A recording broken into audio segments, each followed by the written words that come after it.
Hello, everyone, and welcome to Indisputable. I am Sharon Reed, filling in for the good doctor. Dr. Ritchie has the day off, and joining us is the Honorable Mayor of Enfield, North Carolina, Mondale Robinson. Always a pleasure to be on with you, Mayor.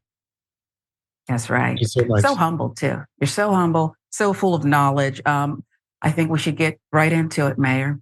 And we'll begin with Donald Trump. Repost meme threatening black poll workers. He is staying on brand, folks. Yep, that's him. Donald Trump is known for his online threats against judges, jurors, Democrats, lawmakers, veterans, soldiers, and more. But on Monday, he added black poll workers to the list. Among the things Trump reposted on his personal, social media site, Truth Social, was a meme reading, "Start arresting the poll workers and watch how fast they tell you who told them to cheat," with a photo of two black people sitting at a table wearing masks, reading Biden-Harris 2020. You might want to think it's a coincidence. It's just a picture. It's just a picture. It's one that lives in his mind from a book called How to Be Racist. It is what it is. Okay? It is what it is. Let's show you more, shall we? Because he didn't stop there. Reverse image search shows it has been posted by Dan Bongino and an anti-Biden Facebook group. There are allegations that the so-called poll workers are from Philadelphia, and another claiming they were photographed in Detroit. The Philly was then reposted by far-right actor James Woods, who posted the photo alleging impropriety on November 5th, 2020. Sarah K. Burris of Raw Story with the details here. There goes the theory about it might have been a coincidence, right? You have to look for this in likely places. Questions of legitimacy of the photo in the meme. Raw Story was unable to find the original source of the photo before the person named Will Holiday alleged it was a group of poll workers in Philly. Searching for Holiday's account shows that it was suspended and the post is no longer available online. Somehow, 45 found it. The account appears to be a source of several blog posts about conservative stories, such as one about a Kansas teacher, a North Carolina preacher, and blog posts about the photo of the poll workers. Photo is never confirmed by any mainstream news sites. And the same account at Will_Holiday1 doesn't appear on other social media sites, including Truth Social. Now, after the 2020 election, Trump supporters, they targeted two Georgia poll workers. Remember? Ruby Freeman, her daughter, Shay Moss, accusing them of being on drugs, passing a thumb drive. They have since sued Rudy Giuliani and won. They might never see the money from it, however. They also testified before Congress about what it was like being targeted by MAGA and the entire MAGA world, having their homes attacked, and Trump supporters attempting vigilante justice by performing a citizen's arrest, folks. Here's a reminder of what Shay Moss went through. Watch. Those horrible things, did they include threats? Yes, a lot of threats, wishing death upon me, telling me that, I'll be in jail with my mother, and saying things like, "Be glad it's 2020 and not 1920. Were a lot of these threats and vile comments racist in nature? A lot of them were racist. A lot of them were just hateful. But yes, sir. You hear that? There can be no mistake about what the intended threat is. That included one's mother. And oh, by the way, Ruby Freeman, she told her own story as well. Listen. I've lost my name and I've lost my reputation. I've lost my sense of security, all because a group of people, starting with number 45 and his ally, Rudy Giuliani, decided to scapegoat me and my daughter, Shay. 18,000 voters having to do with Ruby Freeman. She's a vote scammer, a professional vote scammer, and hustler. Their places of work, their homes should have been searched for evidence of ballots, for evidence of USB ports, for evidence of voter fraud. Do you know how it feels to have the President of the United States to target you?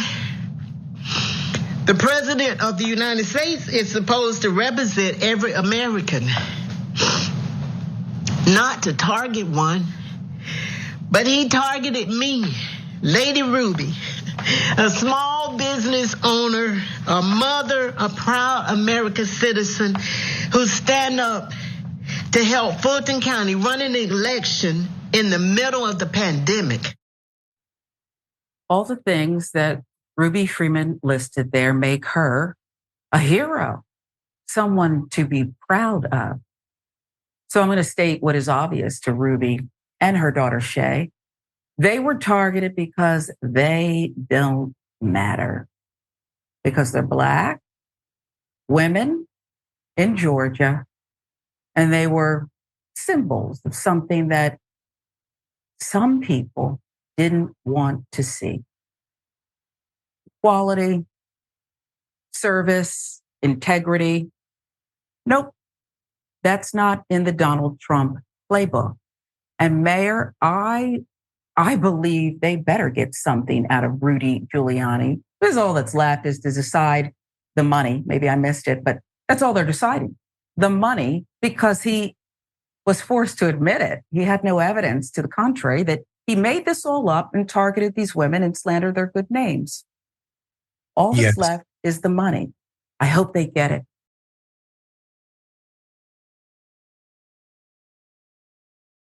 What say you about all of this?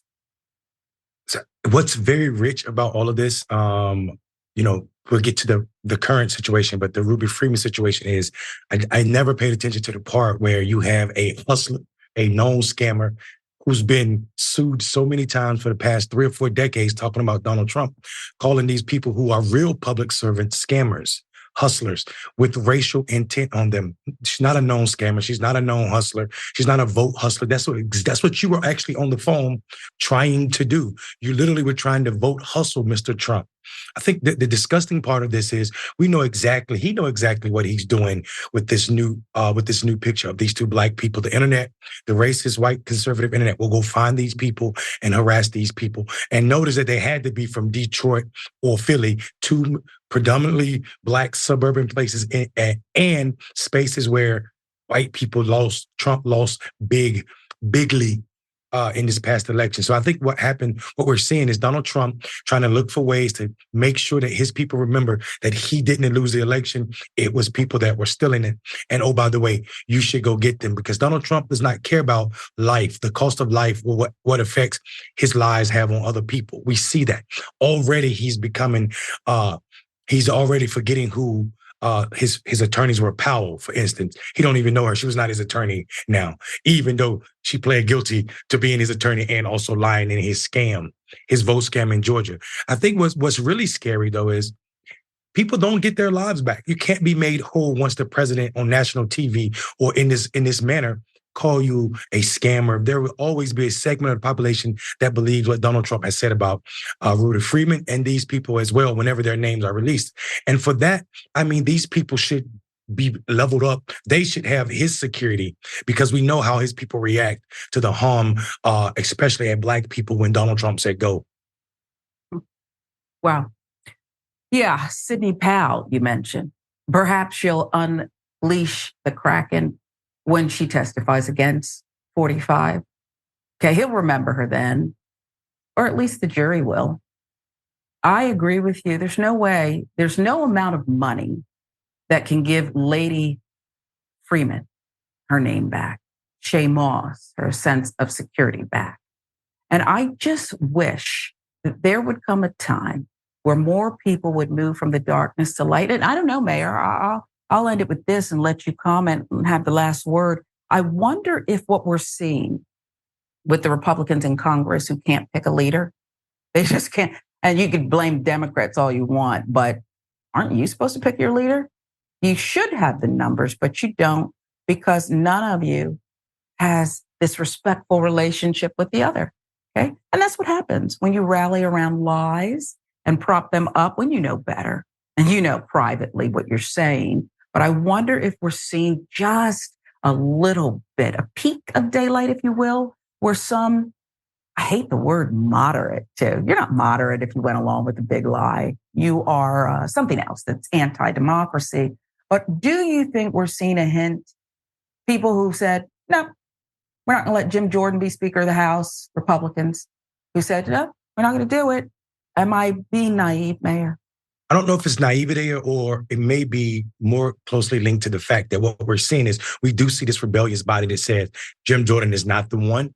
However, it doesn't ring true. It rings very hollow since no one has called out Jim Jordan for sharing private information from Congress with Trump when he was in the White House. What we do know, though, is these people that are speaking out against Jim Jordan are in districts that Biden won or that weren't for Democrats, or very, very rarely did they win their districts in 2022. And they know it's election season and voters will not stand for the things that Jim Jordan would do as Speaker. So I think right now what we don't see is something that's altruistic. We see something, people looking out to save themselves. And we should acknowledge that, because it's true that Trump put put flame on the fire, but we saw these people come in. Patrick McHenry, who's the intern, came in with that that early Tea Party mess that we act like it was normal for these Tea Party Republicans to come in, but it led us to where we are. So Newt Gingrich, while he criticized Trump, has a role in this dysfunction in one of the major parties in this country. And as a Democrat, I don't find joy in the Republican Party being this dysfunctional, because we are a democracy that depends on these two parties to be normal, to present ideas, especially if you're in the minority like us. We need both parties functioning properly, chasing our votes and working for us, because if not, then one party can easily forget us. And when the Republicans are playing this fragile game with our fragile democracy, we don't win. Yeah, you're absolutely right. And infighting is one thing, okay? Ask a progressive in the Democratic Party. It's a constant fight, but there's integrity, there is truth, there is a reckoning, there is a level, just a level of respect, Mayor, that has one side acknowledging, if not defeat, that we don't have the numbers and we want and respect our country. So we're going to go ahead and move forward. We're going to try something here. We're going to hold our nose even. That's not what I see with the Republican side. I'm sorry. I hate to put it in terms of good versus evil, but there's an evil within that's taken over that party. And it's going to take, can you believe that we have to look for an example in Dick Cheney's daughter? It's going to take self-sacrifice, falling on your sword and knowing that you'll no longer be part of this club, but at least you'll be able, I guess, to look yourself in the mirror. We'll see.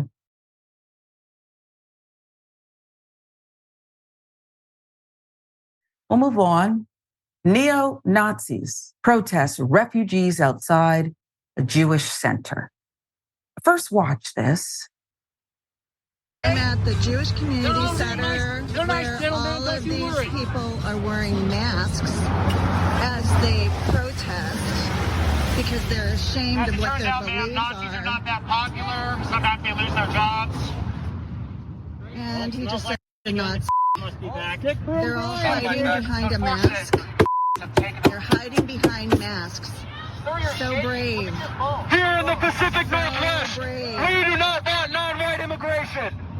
Refugees not welcome. Hiding behind masks. Refugees not welcome. Refugees not welcome. They are hiding their faces. Refugees not welcome. Like criminals. They're hiding their faces like criminals.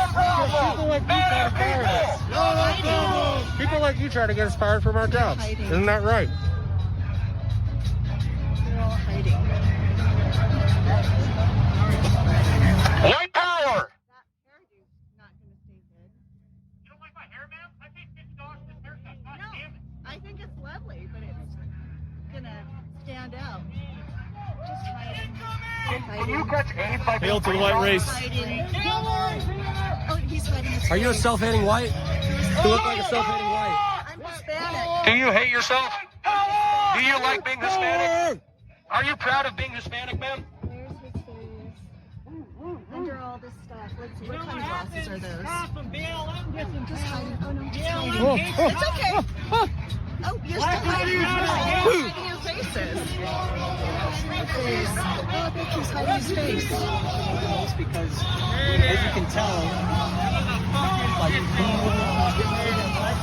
Here they are. okay, we'll work on later. Okay. Hiding faces. They're hiding their faces. Hey, you want me to speak?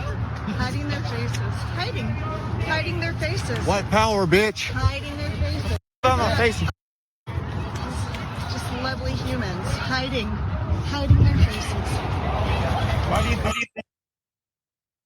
The only power I saw in that footage was the power of buffoonery in numbers. Like buffoons needed to be together. Power to me means I step outside with my chest is poked out. I've got a smile on my face. I make eye contact. I feel powerful and proud. That's not what I saw. I saw $5 sunglasses, masks, some of them skeleton masks, just in time for that 31st of October holiday. I saw buffoonery and power in numbers buffoonery. Per the Missoula Current Saturday neo-Nazi rally outside Har Shalom, a Missoula, Montana synagogue left residents upset, members of the Jewish community concerned. Hiding their faces, the group of white supremacists and neo-Nazis carried signs reading, "Diversity equals white genocide. Refugees not welcome. And white lives matter." The Montana Human Rights Network noted members of the National Socialist Movement were in attendance. Wonder how they knew. Based on other bystander video, across the street were also counter-protesters waving BLM flags. The Current reported at least one member of the group was arrested after the rally moved downtown. The 46-year-old male was taken into custody without incident, but he has since been cited and released. The man has been identified on social media as Larkin McIntyre, a Nazi from both of Washington. Later in the afternoon, the rally moved downtown near the county courthouse, where a separate rally was taking place. The two rallies occurred peacefully until one member of the white supremacist group demonstrated what the Missoula Police Department described as a concerning escalation in behavior. Police spokesperson said in a statement on Monday, the individual's words and actions were deemed to have crossed the line from protected freedom of speech to potentially constituting disorderly conduct. After multiple verbal warnings from the lieutenant, the male did not comply. City of Missoula Police Department remains committed to upholding the rights of individuals to express their opinions and engage in peaceful protests while also ensuring public safety and enforcing the law when necessary.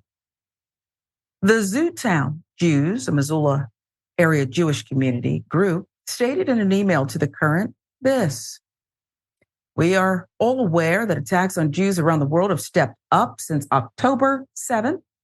We have heard of at least one recent incident in Missoula in which a Jewish man was accosted and subjected to a very frightening anti-Semitic rant by a stranger." Again, the Missoula Current with the details here. Mayor, we've seen this unfortunately again and again. We respect freedom of speech. Even hate speech is protected in our country. Please say this crossed the line. I heard a lot of men, and I want to know about the people at home who support them. And I don't just mean financially, Mayor. To put on your outfit, to stand with signs, bring your gear, megaphones, I guess in this case, organize. It requires time, energy, effort. They have to have support in order to be able to do this kind of undertaking. And maybe I'm focusing on the wrong thing, but I'm so curious. As a single mom who has a list this long, taking care of my daughter, my elderly parent, who's here, feed the homeless. Sure. There's things that I want to do on my list and I never get it done. I have no desire to join a group like this, Mayor, but I just wonder about all that goes into this kind of hate-filled effort. Who are the people who support these people? I mean, maybe the question is only flawed in that you're asking who are the people. We should be saying who are the systems or what are the systems, right? Because we have a country that is 400 and old when it comes to white supremacy. I can't name a time when they took a black eye talking about white supremacy, and that is at the state of this country. And here's what I would say. The idea that, I would say I don't believe in all speech or all speech is equal. I think hate speech should be illegal. And then what's beautiful about this is you hear this woman saying these people are hiding their face, and their response is not, we're hiding our space because someone may attack us. We're hiding our face because we don't want to get fired. You're screaming white power at someone's place of worship. If your protest is only about other people and their lives because they look different than you, then your protest is in support of hatred and racism. That's just what it is. Like you've never seen anyone that supports the Black Lives Matter movement at a church protest in a church because people want to worship whatever they want to worship. The protest is usually somebody killing a black body. That's what the protest is about. The difference between what we see and what they see is systemic racism against us and them not believing that systemic racism supports them and elevates them to a point where they can stand in front of a Jewish synagogue and scream all this ridiculous in the face of a white person. They're screaming white power. If it's truly white power, then the response would not be, do you hate yourself because you disagree with me? She's empowered because of white power to feel and believe whatever she wants to. If you notice, whenever the movement in the 60s said black power, they didn't stop there. They said all power to all people. All power to all people. And people forget that moniker. And even the most radical black people of our time was all about self-defense. The full name of the Black Panther Party was the Black Panther Party for Self-Defense. And what were they defending us against? They were defending the black community from cops running down on black people in the dark, doing all types of harm. The ridiculousness that exists with this group of people who sit around, as you said, and spend tons of time planning these activities is the systems that they believe they are losing. Yet and still, if you look at the statistics, they still make up the majority of those who are cushioned and taken care of by the social safety net. They are the only people technically with the social safety net. White men need to stop crying about this idea or this attack on white male chauvinism. When we see people like Sarah Huckabee Sanders in Arkansas preventing or banning words, woke words, while people in her state are dying, one of the poorest states, Black and brown people in that state can't even get health care because of her, and they want to ban words. They don't care about free speech. They care about you agreeing with what they agree with. And when you don't, then you become the enemy of whatever sort.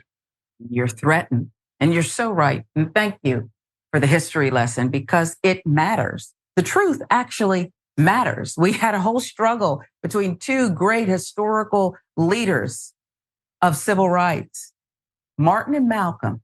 And what were they arguing about? Peaceful non-resistance versus we've got to protect ourselves. We've got to defend ourselves. That was the argument there. Okay. Not about going out and attacking those who are different from you. This is Indisputable. I'm Sharon Reed, and for Dr. Rashad Ritchie, the Honorable Mayor Mondale Robbins in Enfield, North Carolina joins us. We need your voice, and we have it today. Stick around.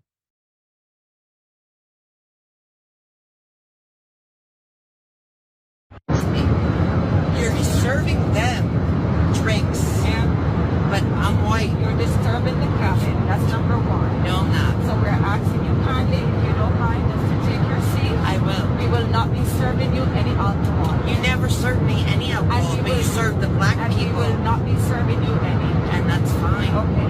And you never served me anyone. But you're discriminating against me because I'm white.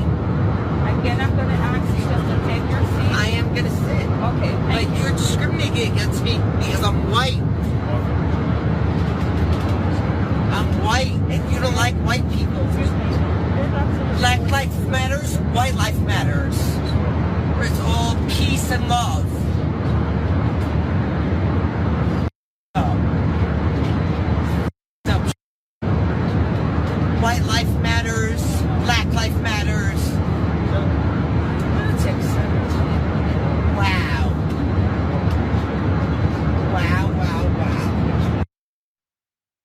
Okay, there you saw it.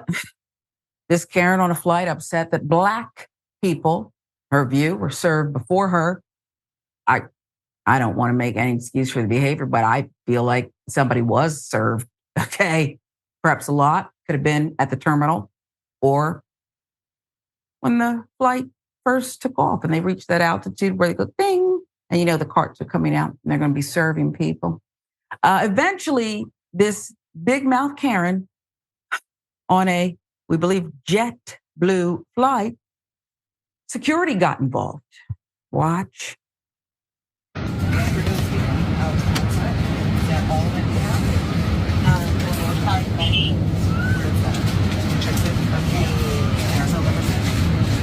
Now everybody clap. Right.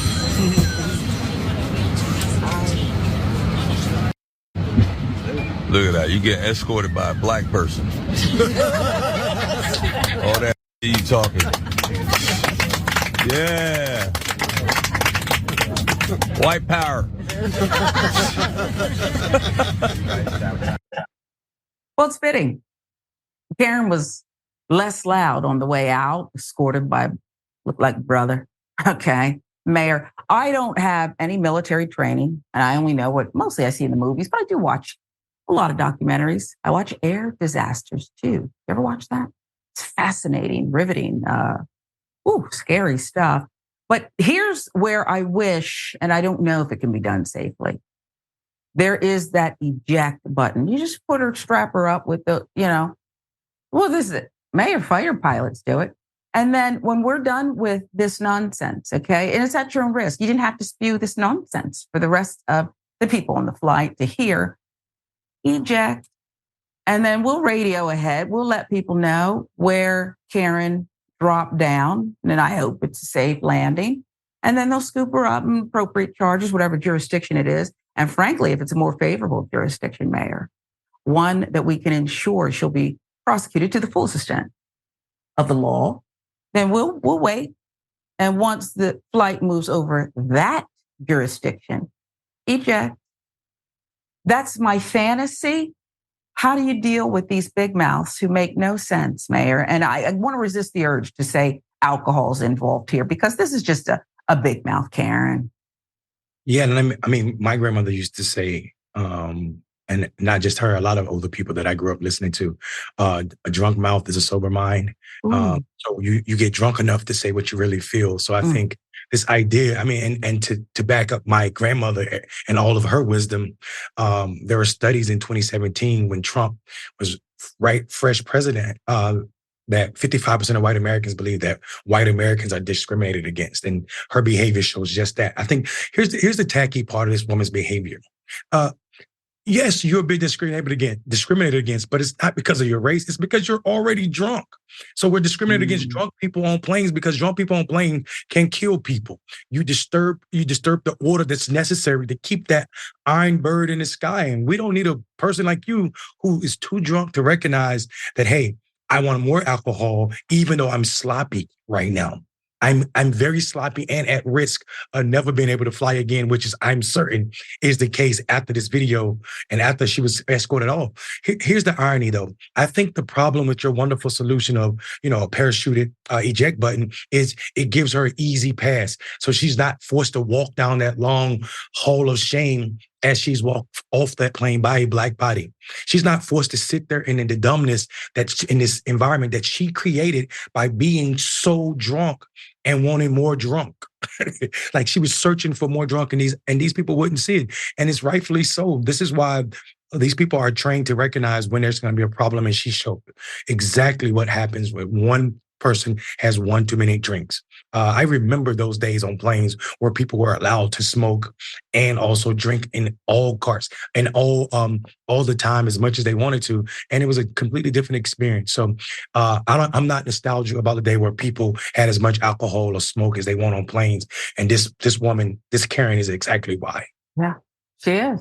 And Mayor, the eject fantasy will never come to fruition, right? It's not practical.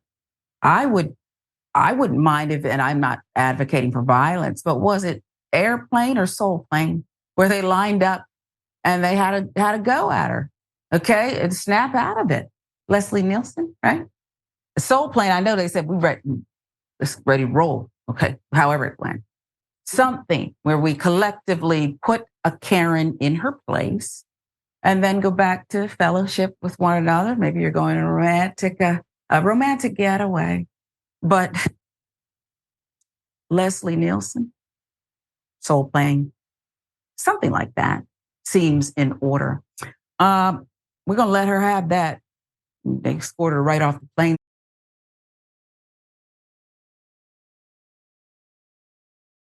Double dose. You want to call the police on them for having a barbecue on a Sunday. I feel free! Back off! I'm going to tell them there's an African-American man threatening my life. Are you sorry for what you did to me? I am sorry for the circumstances. Are you sorry for what you did to me, or are you not? Sir, nobody. You canceled my 26-year membership. You did that. Well, then who did it? For what reason? You were the only one that interacted with, and you admitted failure. Just walk around. Good job. Good job. Recording it. Nice. Why not? Absolutely. He wants entertainment, so You hurt me, and you will sadly have to take that to your grave. I choose to forgive you for the hurt and cause of all the pain to me and my family.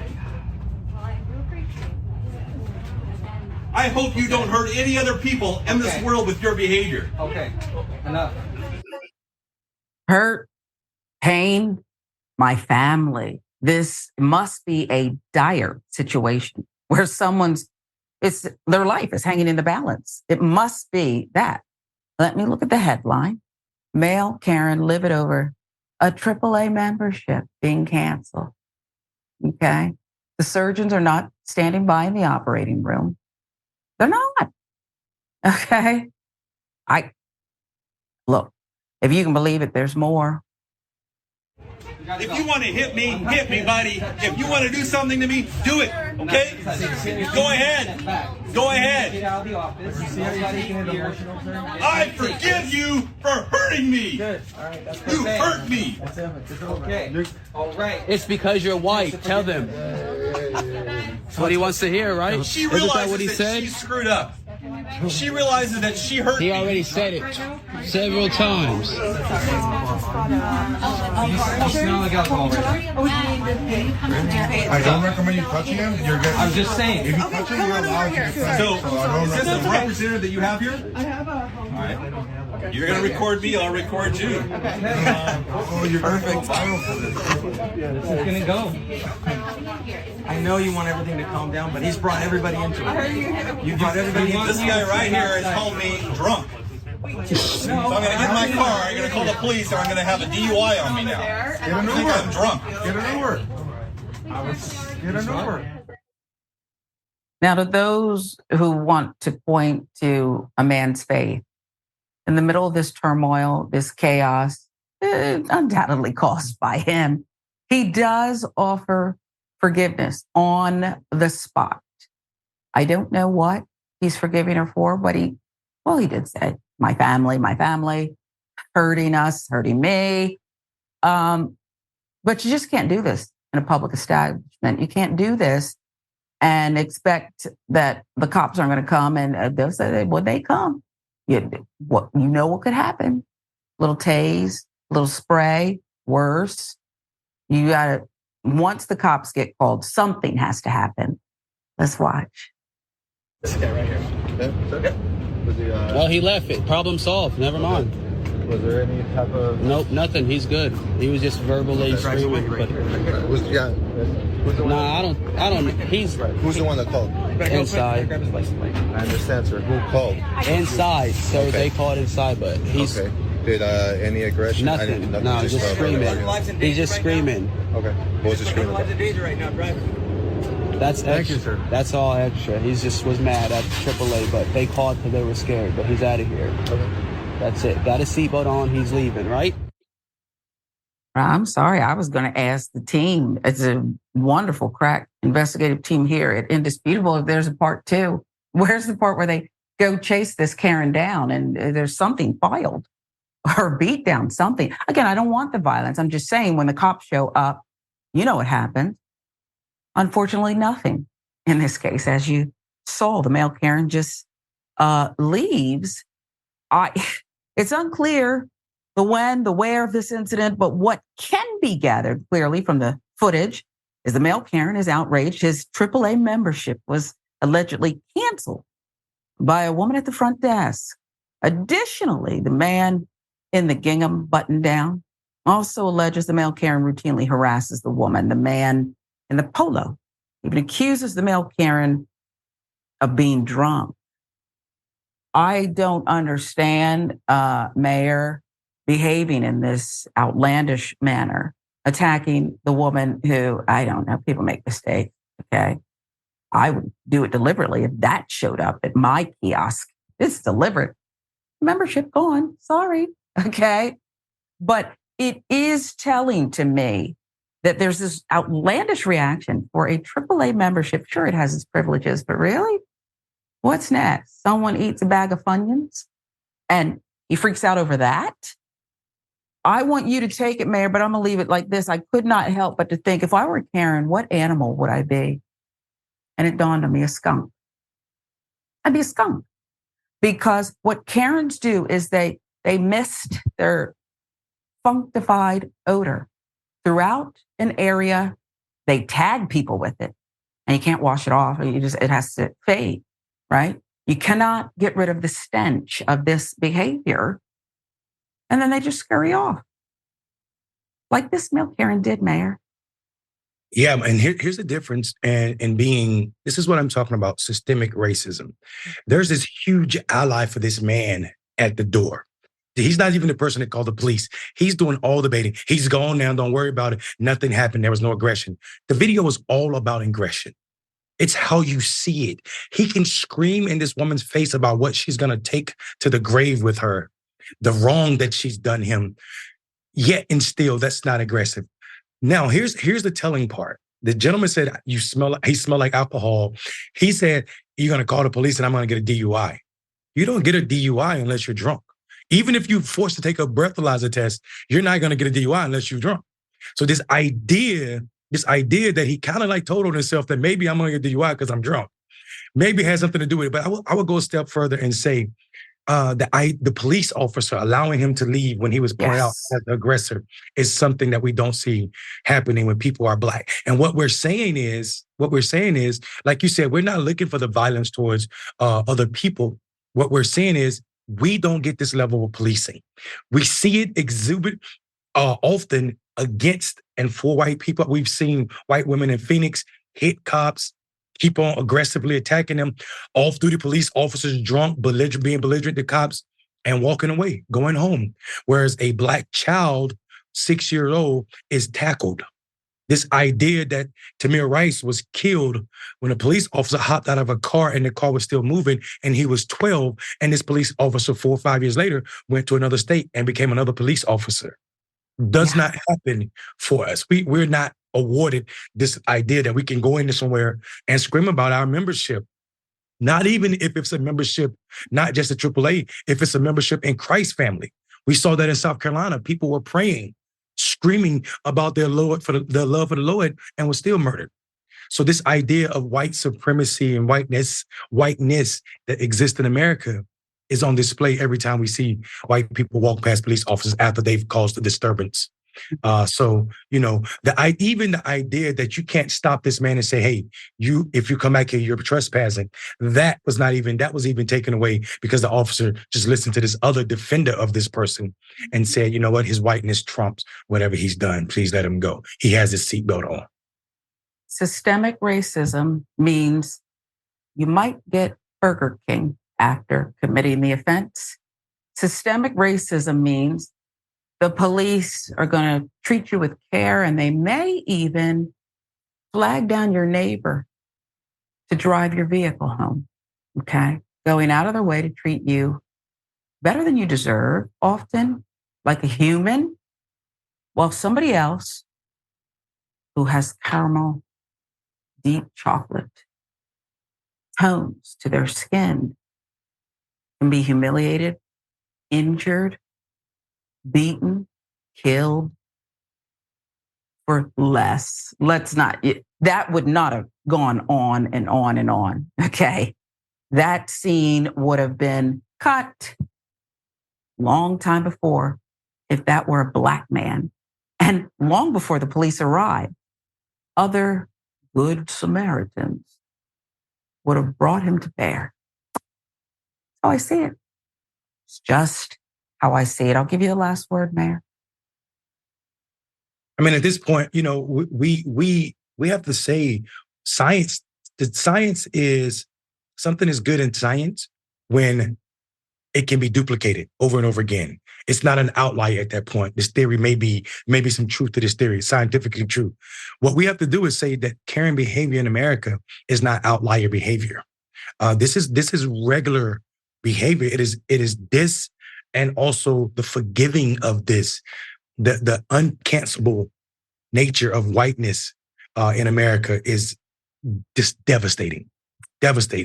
And what we saw right now is small, and it looked like champagne problems. But this woman is at work doing her job and cannot leave or just experience her shift without this level of attack. And for this not to be the first time means somebody in her chain of command should have already said, this guy cannot come back in the store. Can't cancel whiteness. Can't cancel whiteness. You can't. And it's a birthright, okay? You can't ever get rid of it. The privilege, the promise, your destiny, if you will. That's what we saw. 2 Karens. 1 + 1 Karen equals privilege. We're right back. This is Indisputable. I'm Sharon Reed in for Dr. Rashad Ritchie. Mayor Mondale Robinson joins us, Enfield, North Carolina's finest, and we do appreciate you. Stay with us.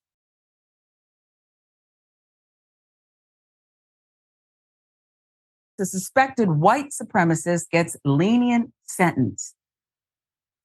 It's what we do, folks, right? Some crimes are worth more ire than others.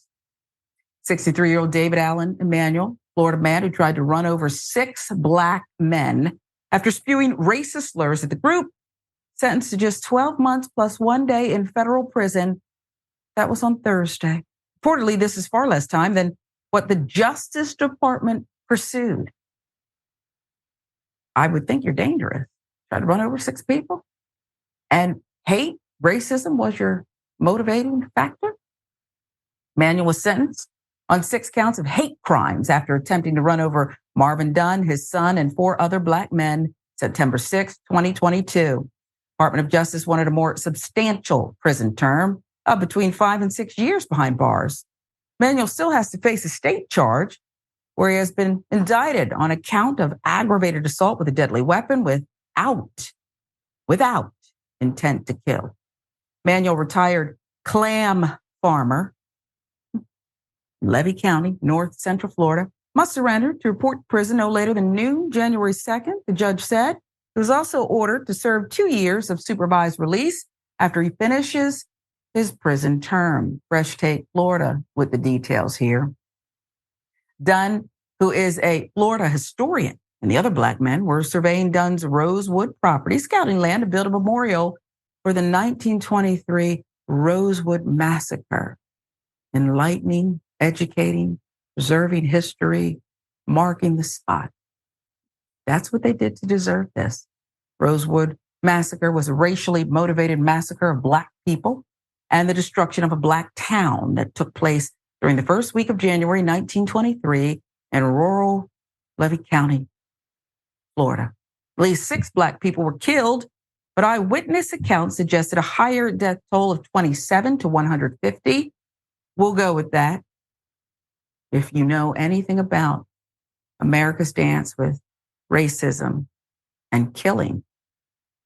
Details of the incident, according to DOJ evidence during the July 26 trial, proved that after Emanuel found the men surveying land, he shouted racial slurs, expletives at them, including effing N, telling the men to get out of these woods before driving a pickup truck directly at the group, nearly striking one of them. News One filling in the color for us. During the trial, a witness also testified that Emanuel admitted that he came at those expletives and that he would have expletive up. All those black expletive. Another witness testified that the defendant came within inches of striking one of the victims, and that one victim nearly lost his life that day.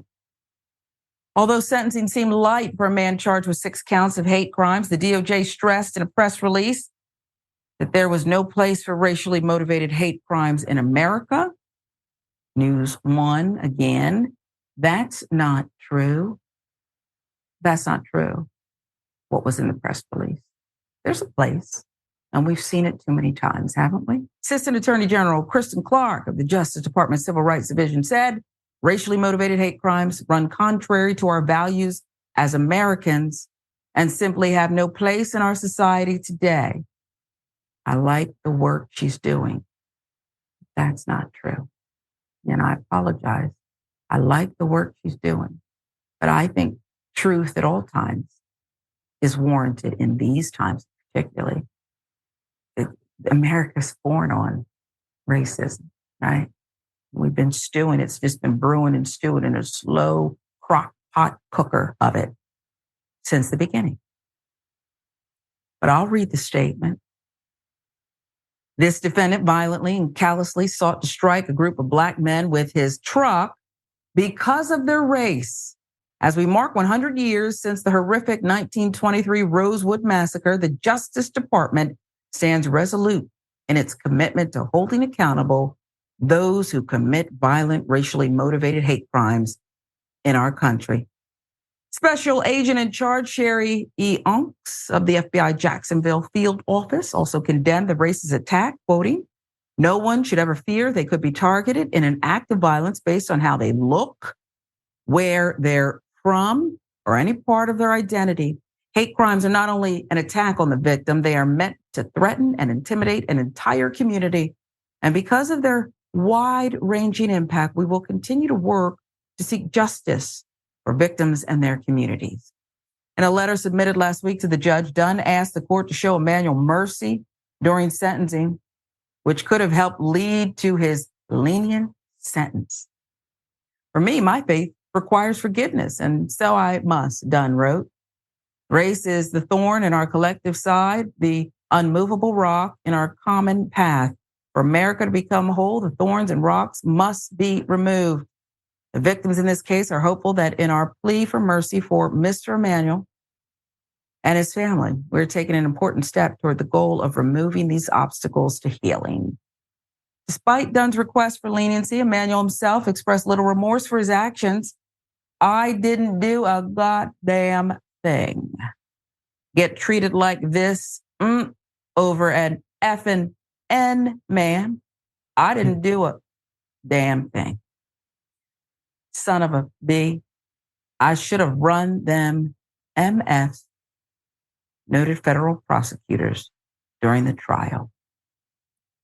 There's a lot going on here, Mayor. I try to respect those who are the focus of such a devious, disgusting, violent act and their decision to handle it as they see fit. That's over here. I cannot see a man who, and we don't know which one of the 6 black people could have lost their lives. It sounds like all of them were in jeopardy. But one of them, Mr. Dunn, had a son there, just like the old days, right? In America. This is what you're reduced to. This is what you're labeled. And I am on the other side.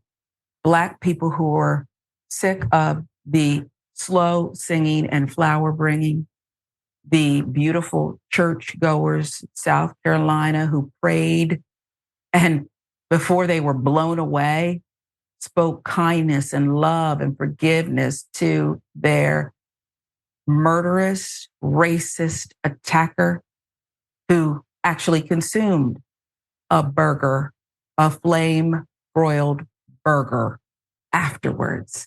That's America. And if I were on the bench, I'll never be, I would have respected this victim's letter, his stance, Mr. Dunn, wanting forgiveness. But to me, Mayor, forgiveness comes in different forms. You can do the time, let it marinate, which it sounds like is necessary here, and lose something more than 1 year or 85, 90% he'll serve, Mayor. But that's just me. I want to hear you pontificate on this one. Yeah, I think the idea that this Mr. Don, who wrote this letter on behalf of whoever thinks this is a crime against him, I think he misunderstands where we find ourselves in Black bodies in these United States. This is not a crime against him. We heard the FBI agent who was investigating saying the intent of this crime is to invoke fear and terror in everyone, i.e. it's a terrorist act. Therefore, he does not have a say on apology solely. This is what I tell people who try to tell us about protesting when families of murdered ones say, well, you guys shouldn't be protesting. You don't get to name that because this is a collective hurt. This is a crime against all of Black humanity when it happens in this manner. Rosewood, the history of Rosewood does not belong to the folk solely, the 200 families of people that live there. It was about all of us. It was about Blackness, just like this story. And we saw that in this man's response, effing N-word, this, that, and the third. Here's the problem with these Christians who espouse this idea of forgiveness. There was no blind forgiveness from Jesus. If you are a follower of Jesus, please remember that this is a man of different violence. Jesus wasn't physically violent, but he was violent often. Righteous indignation. He overturned the money tables when poor people were being done wrong. We don't do that in this country. We're not overturning the system that are doing poor people wrong. He cursed. He called Peter and he called him Satan. And that's the worst curse word you can call a Christian, especially when it's coming from Jesus. So he cursed the fig tree. He cast animals. So I think people think saying, I forgive you, and that's enough. No, we need accountability for racism. It is a thorn in the side, not the fact that someone is being punished and you let them go unpunished. That is childish. That is not accountability. That is not Christian love. Christian love requires discipline. Spare the rod, ruin the child. Spare the rod, ruin the racist. And amen. And now you've given us a historical, biblical lesson. Again, it matters here. Now, I couldn't agree with you more. Why certain people can do such horrific things, show no remorse, and be gifted with something they did not earn, to live, breathe sooner, to do it all over again. That's what will happen. And by the way, you're right. It is a crime against all of us with that certain skin tone, not born with white privilege. But I'll submit to people who think it's just a Black problem, because we've seen this before. Had there been a couple of white friends or allies with that group in the woods that day, they would have got it too, for loving those expletives. Just my thought.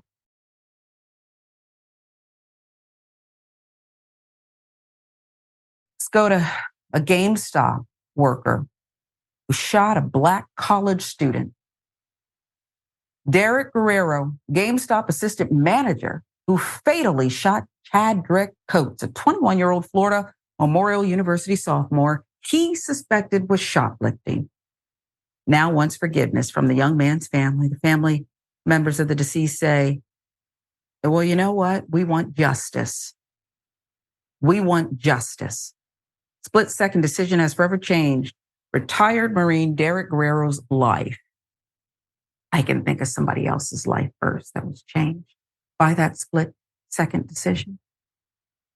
Tuesday, October 17th, while on his shift at the popular video game store in Pembroke Pines, Florida, 33-year-old suspected someone was stealing from the store. The store worker confronted the person, which led to the two fighting.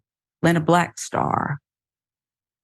Coates allegedly ran out of the store with $500 worth of ultra-premium Pokemon trading cards. Police say Guerrero pulled his firearm from his waistband and fired it in the student's direction. The store employee shot one bullet, wounding Coates severely in his torso. because that's how GameStop assistant managers are trained. Pull their weapon and fire. Okay.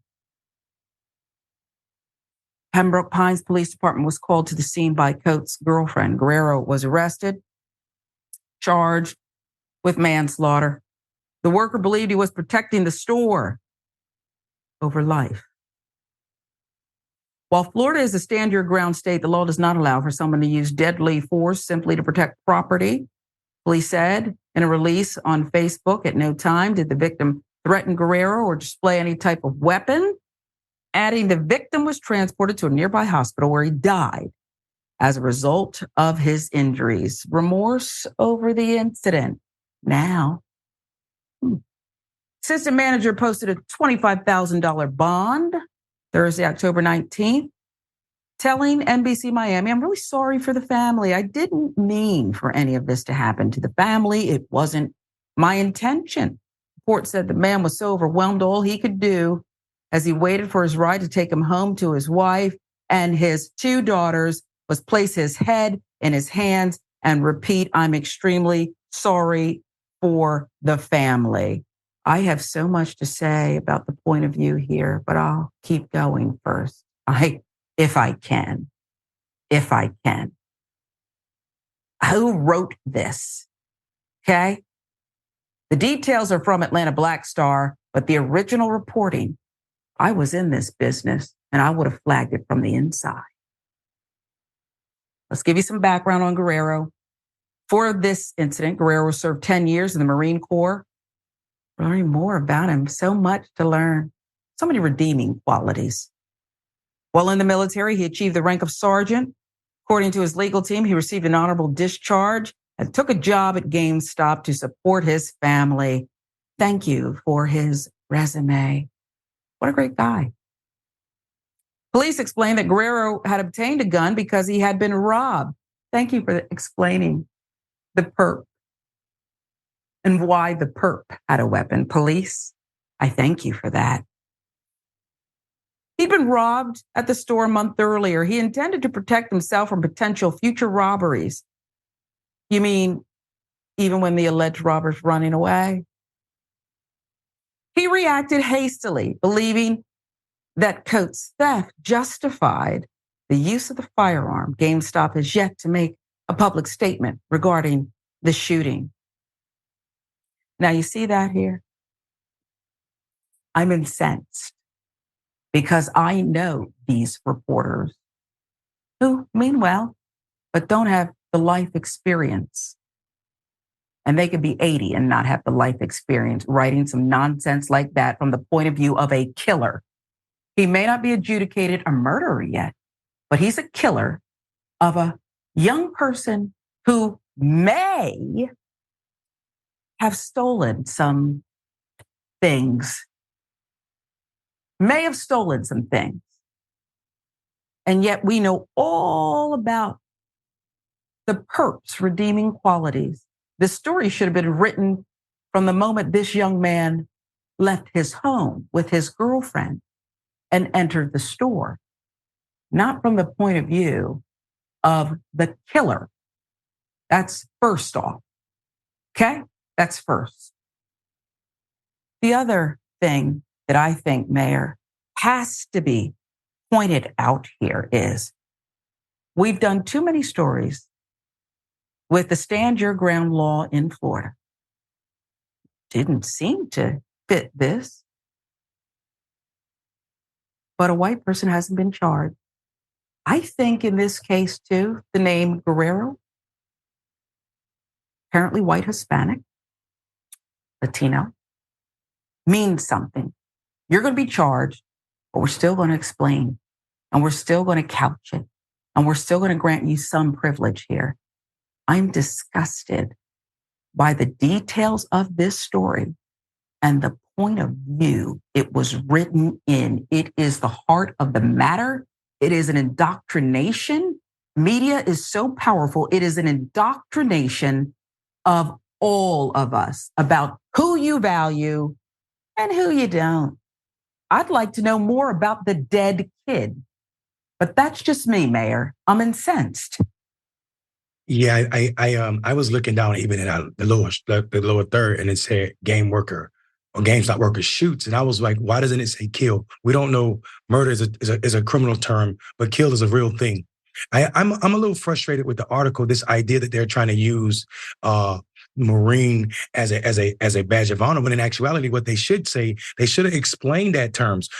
America trained this killer to kill and see black bodies as enemies, and we know that to be true because if you look at what happens with veterans, they were overrepresented in January 6th insurrectionists. 1 in 5 of those people arrested were veterans. So let's talk about the negativeness that should be associated with being an American veteran.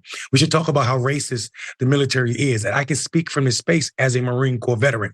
There's no pride in using that label to take away the fact that this person just killed an American citizen for nothing. There's never a case where anything in GameStop is worth the life of someone. This idea that we learned how sad he was with his head hung. I don't want to hear about any of that.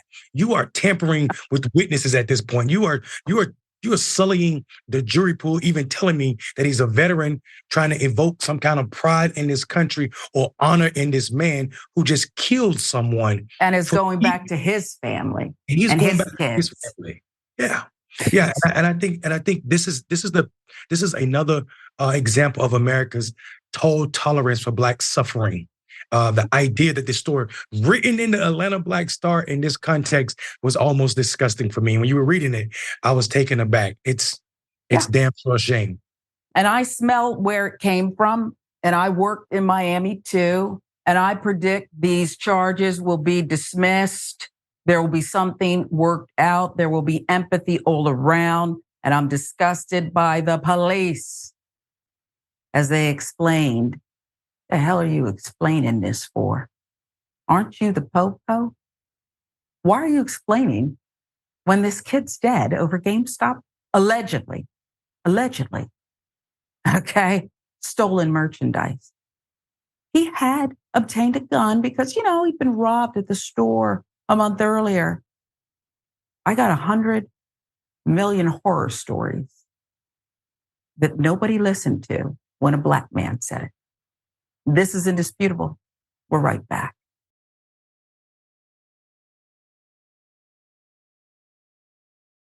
Welcome back to Indisputable. I'm Sharon Reed alongside the Honorable Mayor Mondale Robbins in Enfield, North Carolina, as our special guest co-host. A lot of you speaking out. Big time. TYT member Biden flavor Corn Pop, very active today. We appreciate you, Corn Pop. Lest the U.S. gets the kind of anti-hate speech activity laws Germany has, America will never get these goons under control. You don't reason with riffraff. You round them up, dump them in the fish tank for a few years.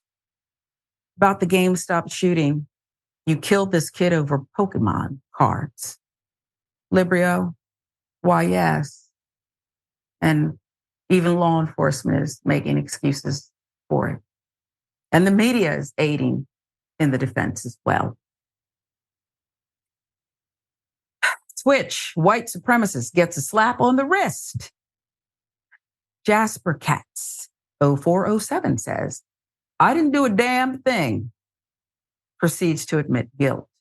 Even when you admit guilt and say, I have no remorse. I should have done more. I should have murdered these. Okay. You're still entitled to leniency. Well, it's your birthright. America, look at your life. Might want to look at your life.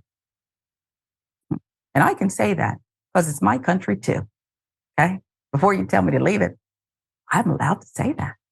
I'm allowed to want her to be better, more dignified than this. Ricky Smiley, distraught, unable to see his granddaughter. Ricky Smiley is feeling the weight of seasonal depression. But the entertainer also has been mourning the tragic loss of his firstborn child, Brandon Smiley, since January, as well as the pain of being estranged from his son's 3-year-old daughter, Storm. Ricky wrote in an X post on October 20th, ahead of a show in Columbus, Ohio. Changing of the season is triggering sadness, anger, despair, confusion, complication, hurt, irritation, pain, grief, worry, paranoia, pressure, distance, spiritual warfare. Just some of what I'm feeling. Ricky continued, I miss my son, and I keep dreaming about my granddaughter. It's tearing me apart. I miss my consistent, loving, and genuine grandparents who've gone on to be with God. No one on this earth would understand but them. The morning radio show host opened up in the past months about his fight to gain grandparents' rights to ensure he and his family continue to nurture their relationship with the 3-year-old. Lena Blackstar with the details here. In an April Instagram Live, Ricky claimed his last time seeing Storm was at Brandon's February homegoing service. He said he made several attempts to contact the child's mother to schedule meetings and invited them both to a family Easter gathering. His requests were allegedly ignored, forcing the comic to pursue legal intervention. He also divulged that Brandon and Storm's mother shared a rocky relationship and that the aspiring entertainer also endured obstacles to gain access to his only child. You're hurting her. You're hurting her. The best thing ever happened to me was having my grandparents around and just having wonderful grandparents, said Ricky in the live session. In 4 short months, the Friday after next actor will mark a year since he laid his son to rest. 32-year-old tragically passed away in January, reportedly from fentanyl and alcohol toxicity. For years, he struggled with addiction. The milestone could also mark a year of estrangement for Ricky and Storm. Jesus. Elsewhere in this emotional post, Ricky wrote, can't even go to the cemetery to visit my grandma's grave because Brandon is buried next to her. Bad mistake on my end to do that, so I'm stuck as far as that. Just ain't going. Even though his own sorrow, Ricky wished, though, through his sorrow, he wished love and happiness to his fans, promised that he would still show up for a scheduled performance.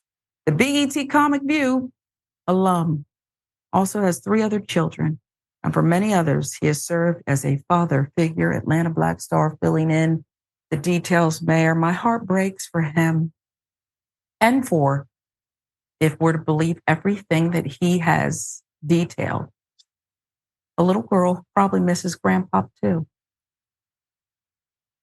This is an extremely touching story because as a grandparent, I mean, I'm not a parent or grandparent, but just realizing that you could just snatch your child away from the grandparents without any repercussions, and I think that is a serious thing. And if we care about people as they age, then this is something we should also be obligated. We want to make sure that we protect this vulnerable population.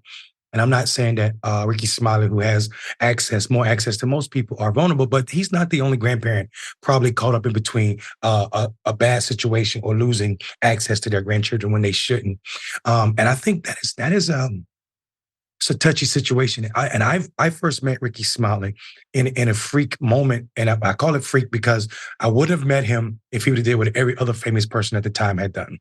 Back when Jenna 6 happened, all of the cameras, all of the people rolled out there when all of the national media was there, screaming, acting as if they were the head of the protest, all of the march for people who came from all over to go to Jenna, Louisiana, about what was happening, the nooses in the trees and whatever.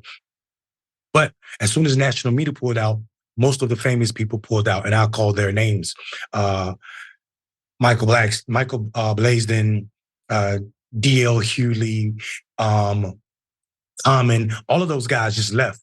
Ricky Smiley literally, even when the crowds was following the famous people, stood in front of the police officers, crying and screaming, demanding that they free those 6 people, let those Black bodies out because they had done nothing wrong, and refused to the point where he was almost locked up himself because he would not move out front of the police station, even when they was trying to push and create a line to push him back. He stood there. So I see that compassion for people that are not even related to him. I can't even imagine what he's going through. And the fact that you can't grieve properly or go visit with the people that you think can relate the most, your grandparents, because you got to be reminded of this new wound where you lost your own seed is a damning situation for that brother to be in. And my prayers are out for sure. Yeah. I haven't met Ricky, but this first person account that you've related is one I've been treated to before. This is who this man is. And a lot of times when you are in front of the public as much as Ricky is, on the air every day for hours, you can't hide it. Not the movies. It's real. And I pray grandparents should not usurp parental rights, but that's not what we're talking about here. Children heal. And if you can figure it out, even if you don't get along with the other side, I can't imagine doing that to somebody. You don't have to like them. It's not your granddaddy. I think about the kids. So we'll keep following it.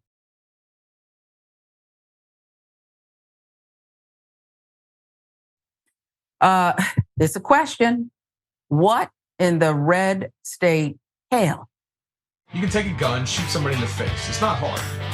Sometimes it might even be fun if they're a godless commie. Now, what they're trying to do is sneak the COVID vaccine in your salads. I hate math. Somebody say amen.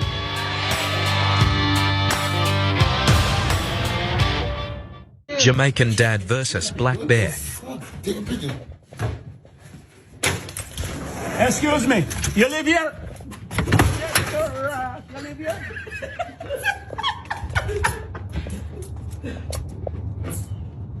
Can we bring the camera? Take a picture of him.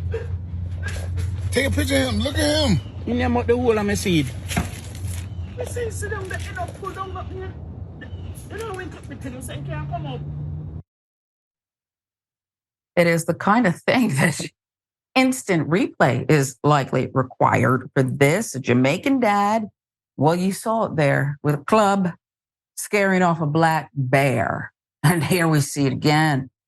Nerves of steel of this dad, certainly on display. Angry that the bear was, well, obstructing, taking, messing up what didn't belong to the bear. Somewhere the rapper Mystical must be smiling. It must be. I can see flashing a smile and some ice. Okay. Because this is another real one. The rapper once said, quote, "You ever see me fighting in the forest with a grizzly bear? You gonna help the bear." Okay. Let me just make that clear. Help the bear. Mayor, normally I'd ask the question, is this foolish or fair? But I'm not going to do that in this case because this dad could handle himself proper like. Excuse me, do you live here? He said, he asked the bear a question, politely aggressive. Excuse me, do you live here? Like, get up on my bed. I love it. I love it. Whenever Jamaicans are angry, I'm already tuned in. So the fact that he was showing his anger at a bear was wonderful. I just wish, for some reason, some Buju Banton was playing in the background. I could have, or something. It was beautiful. Well, you just get with TikTok. It'll be remixed, Mayor. Okay, a reel, something like that. Before we get out of here, real quick, I want to know a prediction. Does the bear come back there? He'll be back. Oh, okay, round 2. Okay, keep your cameras handy. Where can people find you, Mayor? Mondale Robinson everywhere on all social media platforms. But please check me out on Rebel HQ. You certainly will. Appreciate your wisdom. Appreciate your historical lessons, biblical lessons. We appreciate everything. This is Indisputable. I'm Sharon Reed in for Dr. Rashad Ritchie. We'll see you again.